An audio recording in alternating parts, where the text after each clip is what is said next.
We are not eating food. We are eating chemicals, inflammatory chemicals. So just if you walk into your grocery store, just stay away from the middle part of it, because that's where all the addictive chemical laden foods are. The top 3 worst ingredients that everybody should get off of is the inflammatory oils, all the bad oils, the refined carbohydrates. Get off of the processed breads and cakes and cookies. And this goes for gluten-free as well. Like, get off all of that stuff.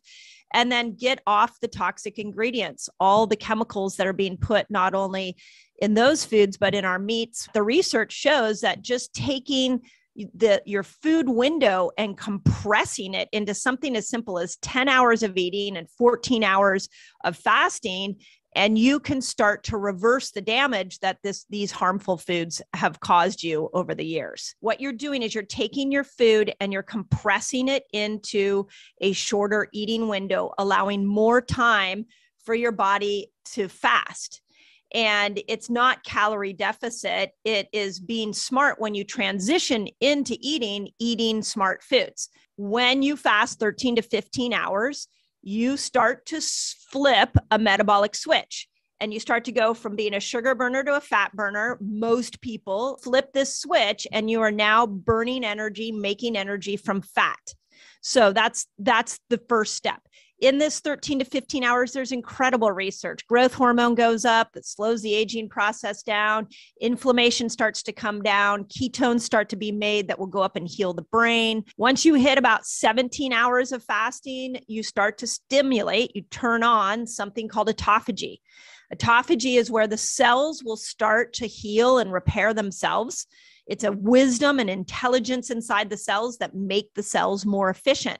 You had been following a Western diet for many years. You're wanting to heal your body in a more efficient way. You're going to want to start to doing some longer fasts, like 17-hour fasts. Then we go to 24 hours. Research shows that you reboot intestinal stem cells in your gut, and you can start to repair the inner lining of your gut. There's an interesting study at 36 hours, we start to burn more fat. 48 hours, we have research showing that dopamine receptor sites open up, and you can actually create new dopamine pathways. And then we have Walter Longo's 3-day water fast that showed at 72 hours, you can reboot all of your old, worn out white blood cells and create a new, stronger immune system. I'm not saying eat less. I'm saying eat less often. And take your eating window, compress it, and start to use the intelligence inside your body to be able to heal some of the damage that this modern world is creating. If you are healthy, I'll put myself in that category. Healthy 51-year-old woman. I fast all the time with the exception of right before my cycle, and I'll explain how we look at this for women. I'm doing it for better mental health. I'm doing it for mitochondrial health, so I can keep my cells clean and energized. I'm doing it for cancer prevention. I vary my fasts. I don't fast the same way every day, and I don't fast every day. There's a couple of detrimental sides, and that's where people do the same style of fast over and over and over again. The second area that fasting can be detrimental is for women right before their cycle. We're trying to make progesterone then, and progesterone's very susceptible to spikes in cortisol. And cortisol, fasting's like exercise. It can create an increase in cortisol, which ultimately can cause a woman to start to bring her progesterone levels down. That can make her miss cycles. So there are people who have extreme adrenal fatigue. They've got to fast differently. Diabetics, amazing for diabetics, but we got to go slow and methodical about it. Let's start with women who have a normal cycle. If you have a normal cycle, the first part of your cycle, like day 1 until you ovulate, so that would be about day 10, day 11, your body is trying to make a hormone called estrogen. And you will be very efficient at making estrogen, specifically the protective estrogens, by keeping yourself insulin sensitive. So the longer fast, carnivore diet, getting yourself in ketosis in that first part of your cycle from day 1 to day 10 is imperative. That is when women should be leaning into the longer fast if she chooses to do that. Then when we hit ovulation, which is about this short little 4-day window from like day 11 to day 15, you've got all your hormones at their max. So you've got estrogen at its highest, you've got testosterone, progesterone comes in a little bit then, but not a ton. So I actually encourage women to go stick closer to like a 15-hour fast at that point. Women need to be able to have a healthy gut to break down estrogen. So a carnivore diet would be phenomenal there. Get an upregulation of T regulatory cells so that you have like a calm, efficient immune system. Great during that time. T regulatory cells are a subpopulation of T cells. They modulate the immune system. They maintain tolerance to self-antigens. They prevent autoimmune disease. Then when we come out of ovulation, you can go back into the deeper fast. You can go back there's a little 4-day window, about day 16 to day 20, where you can fast a little deeper. But then day 21, your body's making progesterone and you stop fasting. And you don't want to be in keto. You want to lean into foods that are more focused on building progesterone. So these are not keto foods. These are more squashes and potatoes, and grass-fed beef is a great food for building up progesterone. But everything has to dramatically change in your cycle around day 20. So that's typical for a woman with a normal cycle. Men, when they go into fasting, they just drop weight, and you pair that with the carnivore diet, and boom, like your health will just go to a whole nother level. Women, we have to mind the cycle that I just showed. So if you are moving in and out of the different length fasts, like I explained, and you are avoiding fasting the week before your period, then losing weight will feel as effortless as it often feels for men. With perimenopausal women, you get these like 60-day periods, 90-day periods where you have no idea if your period is coming or going.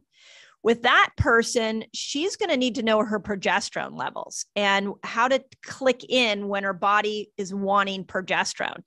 And it's actually not that hard for a perimenopausal woman. If she starts spotting and there's no official start to her period, that right there is a sign her body needs more progesterone.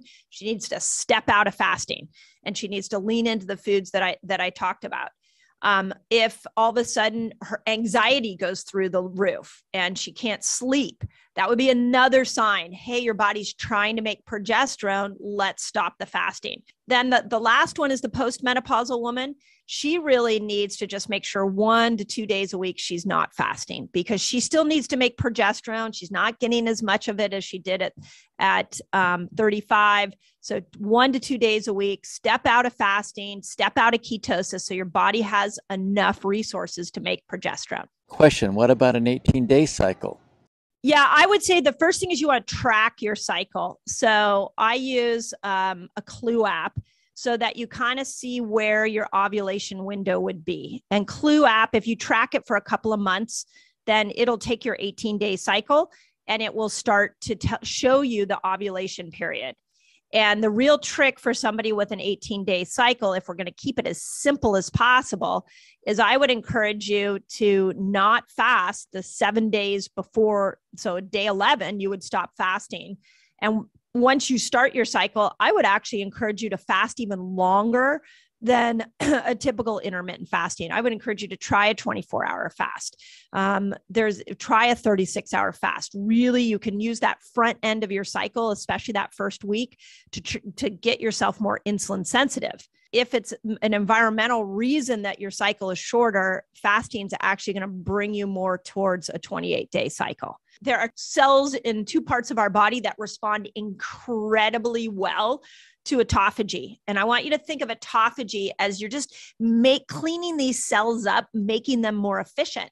So the 2 parts of the body are the brain and the ovaries. The ovaries, on the outside of the ovaries, have something called thecal cells.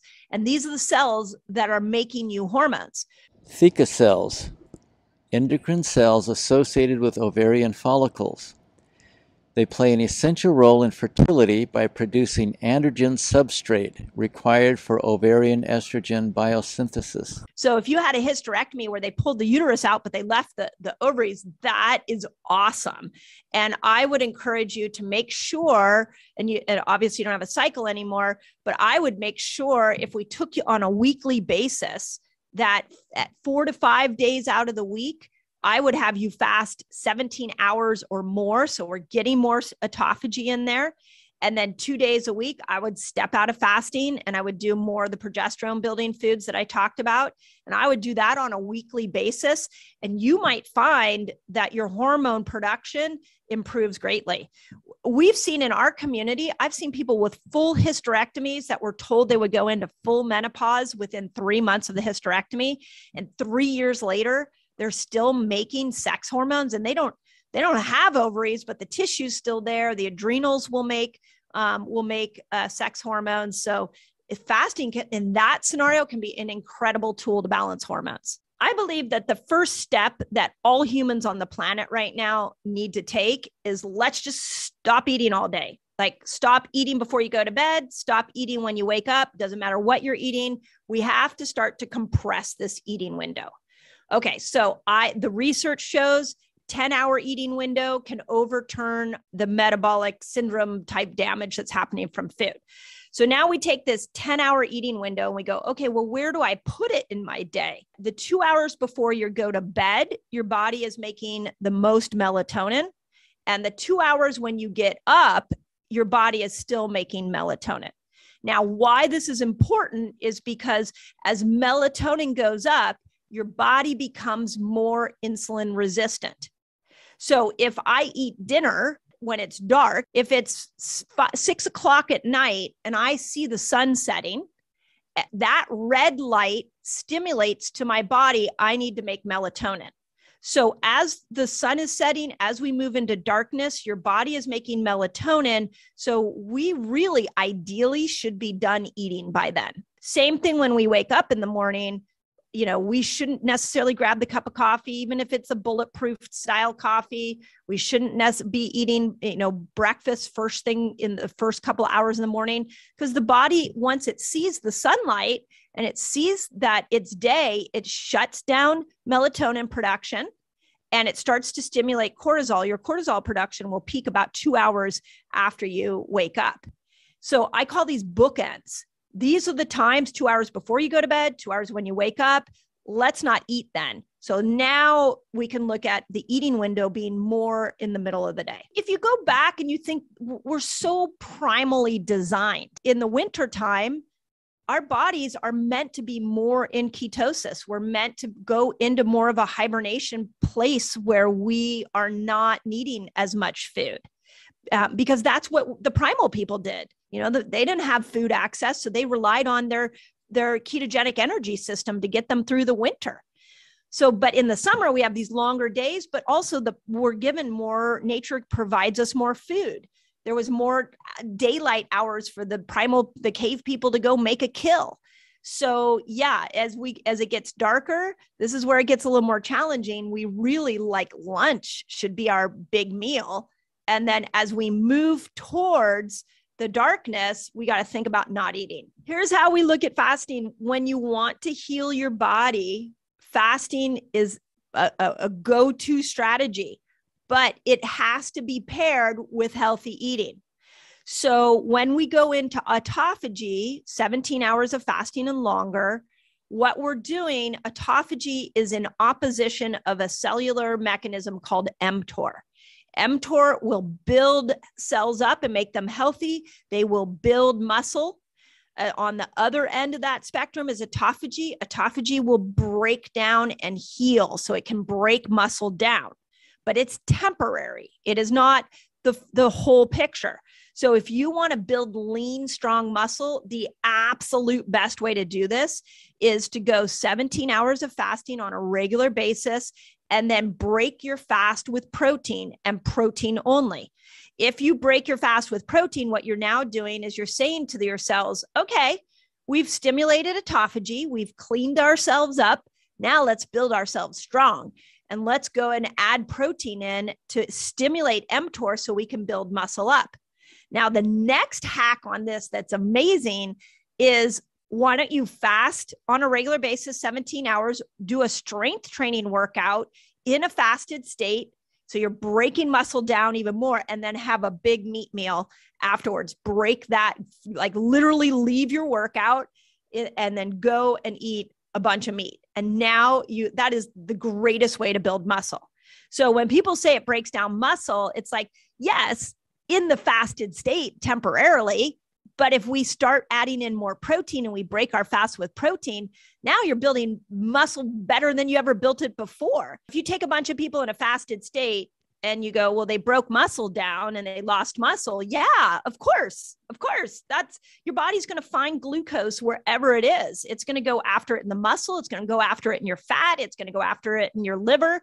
And so it's going to break that down. Now, what are we doing after the fast? So the first thing that most people don't realize is you're stimulating autophagy every night when you go to sleep.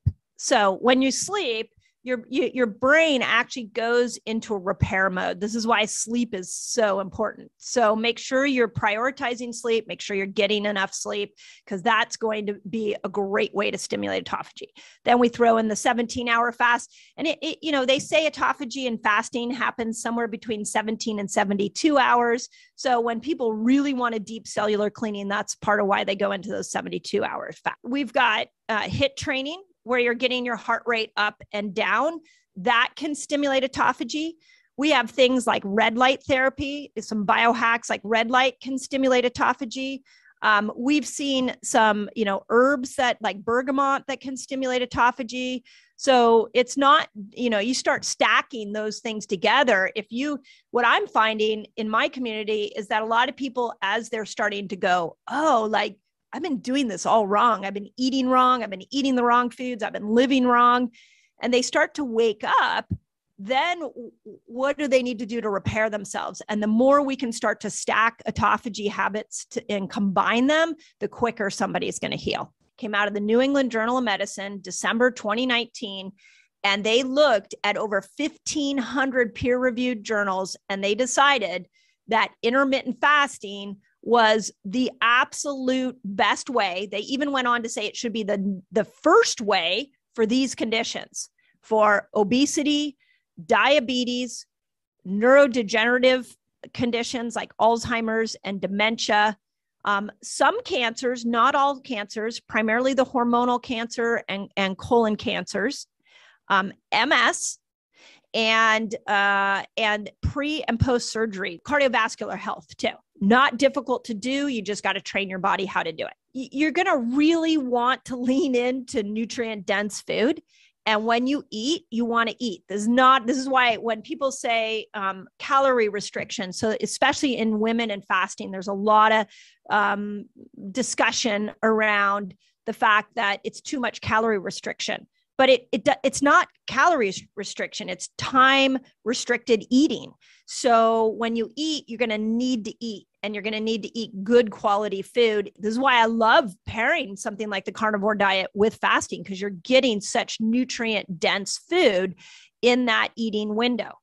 Now, beyond that, what I hear from a lot of people is, well, I'm not hungry. And this is probably the biggest challenge, because when we move over into this ketogenic energy system, ketones turn off hunger. So you are going to need to learn in your eating window how to eat the right foods, regardless of if you're hungry or not. And again, this is why meat is a great thing to pair with your fasting. Beyond that, we might have to look at some things like supplementation. So we live in the most mineral depleted time we have ever seen humans have. Our food is not being grown in soils that are rich in minerals. We've got so many chemicals in our environment that are blocking mineral receptor sites in cells. So you might have to add in a mineral supplement. Most of our fasters in my community do. So you might have to supplement a little bit more to get those extra nutrients, but you got to train yourself to eat in that window. And the more nutrient dense, the easier it will be for you.